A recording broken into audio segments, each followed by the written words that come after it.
Miarabantsika rehetra, mifaly indray ahy anao an'ity fizarana anankiray vaovao ity androany. Dia ny teny nisafidiako indray androany ao amin'ny Jakoba, toko voalohany ny andininy faharoa amby roapolo. Mety efa haintsika rehetrarehetra ilay izy fa androany te hisintona kely an'ilay izy amin'ny fomba fijery hafa hoe côté pratique an'ilay teny izany.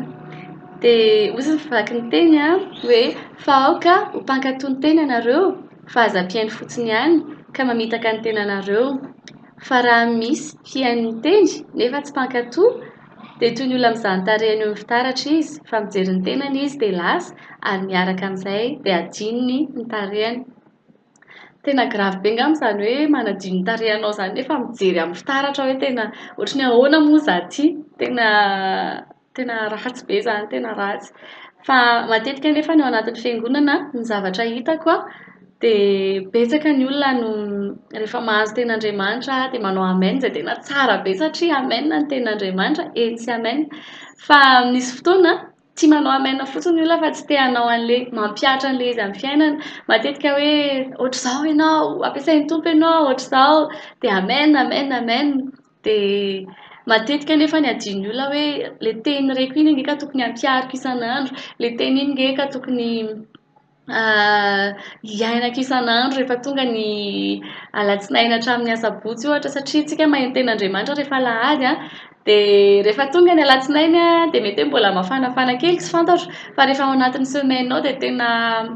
adino tanteraka ilay ten'Andriamanitra, tsy ampiana ilay ten'Andriamanitra. Dia marina hoe tsy amin'ny fotoana rehetra ny misy occasion ahafahanao mampiatra ny ten'Andriamanitra fa nefa ny zavatra hitako hoe matetika ny olona rehefa mihaino ten'Andriamanitra dia adino ilay izy. Dia fomba anankiray no atoroko antsika hoe ahafahana mampiatra ny ten'Andriamanitra amin'ny fiainantsika. Hoy izy ny teny frantsay hoe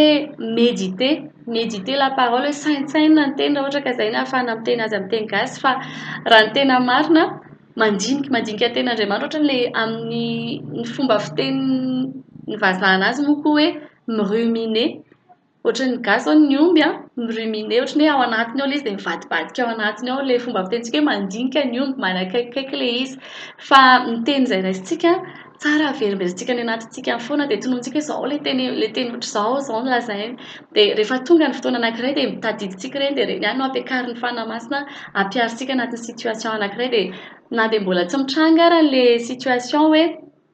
tena hampiatra an'ilay teny ohatra izany raha resaka fakam-panahy ohatra dia ianao efa manapaka mialoha hoe tsy hilatsaka amin'ny fakam-panahy dia tonga dia efa tapahanao mialoha izay efa manapa-kevitra dia mialoha ianao dia tsy milatsaka amin'izy fa raha ohatra ka efa eo ianao dia izay vao hanapa-kevitra hoe ahoana tsisy ohatran'izany dia mety hilatsaka ianao. Fa tonga dia maka toerana ny fonao hoe izaho indray hankatoy ny ten'Andriamanitra dia ilay ten'Andriamanitra lazaina anao isaky ny alahady dia ilay dinihanao isan'andro ilay anao irery iny koa rehefa ianao sy Andriamanitra irery dia averimbereny iny mandritra ny andro ohatra hoe teny vakianao androany na ny teny nakasikanao androany dia avereny ilay izy hoe izao ilay voalaza ao anatin'izao, izao ilay voalaza ao anatin'izao dia tadidinao ilay izy, averimberinao anatin'ny sainao ilay izy satria arakaraka ny anaovanao an'izay no mitoetra ao anatinao ilay izy mia lasa hainao mihitsy ilay izy, mia lasa hainao satria iny foana ny zavatra saintsainao. Hoy ny ten'Andriamanitra hoe ny olona arakaraka izay saintsainy dia ohatran'izay mihitsy ny olona. Dia lasa tonga ten'Andriamanitra kosa ianao rehefa misaintsaina ilay ten'Andriamanitra foana dia lasa hainao mihitsy hoe tena izay mihitsy ianao dia mora kely aminao ny mampiatra anazy raha ohatra ka hoe tonga amina trangan-javatra anankiray. Dia ao anatin'izay koa mba ahafahanao mampiatra ny ten'Andriamanitra dia mila fantarinao ny ten'Andriamanitra. Tiako tenenina izany hoe efa naroso kely teo ilay izy hoe ny ten'Andriamanitra tokony hoe isan'andro ianao izany misakafo ianao isan'andro maraina atoandro hariva dia ohatran'izay koa ny tokony ataonao ny ten'Andriamanitra hoe misakafo matetika ianao maraina atoandro hariva koa afaka manao an'izany ianao dia voky tsara ianao dia salama tsara ianao, tombo tsara ny vatanao. Dia amin'izay fotoana izay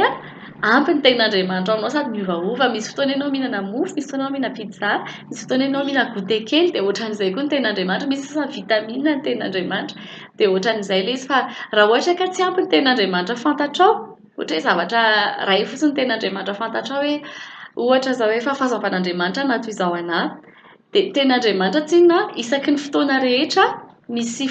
fotoana ilavana anazy ny ten'Andriamanitra rehetra. raha ohatra ka izay fotsiny fantatrao hoe fahasoavan'Andriamanitra na toy izao anahy na hoe ny tena malaza tena fantatry ny olona rehetra moa izany hoe fa toy izao ny itiavan'Andriamanitra izao tontolo izao menjana latokana mba tsy ho very izay rehetra mino azy fanana fiainana mandrakizay dia raisintsika ohatra raha hoe misy telefonan'olona adino eo dia ianao rery mahita an'ilay izy dia lasa hiteny nefa ny ten'Andriamanitra miteny hoe aza mangalatra dia na hoe tiavany namanao tahaka ny tenanao izany hoe ianao izany tsy tokony hangalatra ny telefonan'ny namanao satria efa niteny hoe aza mangalatra moa koa ianao tsy tianao hangalarana dia mba tsy mangalatra amin'ny hafa koa ianao izay na hoe tian'Andriamanitra koa ianao izany dia tsy te hangalatra satria maharikoriko an'Andriamanitra ny fangalarana izay izao dia efa tenin'Andriamanitra telo afaka ampiasaina izany tsy hangalaranao nefa ny zavatra fantatrao fotsiny dia fa ny fahasavan'Andriamanitra na toy izao anahy raha ohatra ka izay fotsiny ny fantatrao dia lasa tsy afaka ampiasainao amin'ilay situation iny ilay izy hoe ten'Andriamanitra miteny hoe aza mangalatra hoe tiavan'i Jehovahandriamanitra ao matahoran'Andriamanitra